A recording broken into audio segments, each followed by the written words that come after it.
रावण साधु वेश में सीता मैया के पास पहुंचता है। परिचय, जैसे मैंने बताया, आप देखते ही हैं परिचय होता है, तो सीता जी परिचय देती हैं और इस प्रकार की जो बातचीत होती है इससे हम लोग बहुत सारी चीज़ों का अनुमान लगाते हैं। अब परिचय क्या देती हैं कि विवाह के बाद 12 वर्षों तक इक्ष्वाकुवंशी महाराज दशरथ के महल में रहकर मैंने अपने पति के साथ सभी मानवोचित भोग भोगे हैं।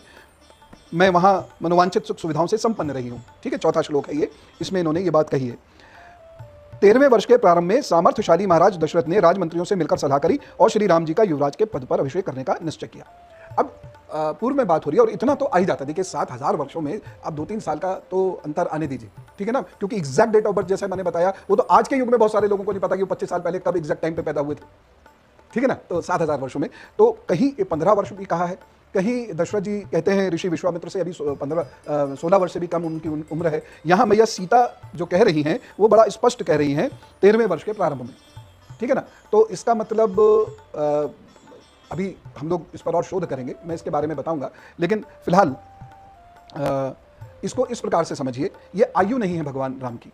ये सीता जी ये बताना चाह रही हैं कि 12 वर्ष तक आनंद लिया, काहे का, दशरथ जी के महल का 12 वर्ष तक आनंद लिया है। 13वें वर्ष में, जन्म के 13वें वर्ष में नहीं, ये मैं इसलिए बता रहा हूं क्योंकि 4-5 लोगों को ये कंफ्यूजन था पूर्व में और उन्होंने ये बात की थी। तो जन्म के 13वें वर्ष नहीं, 12 वर्ष के आनंद के उपरांत जो 13वां वर्ष था उसमें श्री राम जी के अभिषेक की बात की है। और जब रघुनाथ जी के राज्याभिषेक की सामग्री जुटाई जाने लगी उस समय मेरी सास कैकेयी ने अपने पति से वर मांगा, ठीक है ना। ये बाकी लोगों को भी उत्तर है मेरा जो निरर्थक बहस कर रहे थे। कैकेयी ने मेरे ससुर की पुण्य की शपथ दिलाकर वचनबद्ध कर लिया, फिर अपने सत्य प्रतिज्ञ पति उन राज शिरोमणि से 2 वर मांगे, मेरे पति के लिए वनवास और भरत के लिए राज्याभिषेक। ये रावण को वो पूरा परिचय दे रहे हैं। कैकेयी हठ पूर्वक कहने लगी, प्रेम पूर्वक नहीं लिखा है माँ सीता ने। आहत देखिए माँ सीता भी हैं, आहत श्री राम जी भी हैं। उन्होंने कहा था ना विराटवध के समय, मैंने आपसे कहा था ना, आपको बताया था, बाकायदा पढ़ के बताया था। तो आप फैक्ट्स को केवल आपको अच्छा नहीं लग रहा इसलिए ओवररूल नहीं कर सकते। अनेक बातें ऐसी होती हैं मुझे नहीं अच्छी लगती, स्वीकारनी पड़ती हैं अगर वो फैक्ट हैं तो आप क्या कर सकते हैं। तो कैकेयी हठपूर्वक कहने लगी, यदि आज श्री राम का अभिषेक किया गया तो मैं ना तो खाऊंगी ना पीऊंगी और ना कभी सोऊंगी, यही मेरे जीवन का अंत होगा।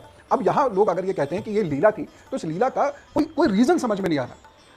एक ने ये लिखा उसी बहस में कि अगर कैकेयी नहीं होते तो राम केवल अयोध्या के राजा होते। आप राम को इतना कमतर आंक रहे हैं कि अगर कैकेयी नहीं होती तो वो राक्षसों का अंत नहीं करते। आपने ये कैसे सोच लिया? क्या पहले जब वो राक्षसों का अंत करने ऋषि विश्वामित्र के साथ गए हैं तो कैकेयी ने भेजा था? बताइए, कैकेयी ने भेजा था? कितने राक्षस और राक्षसियों का उन्होंने वध किया?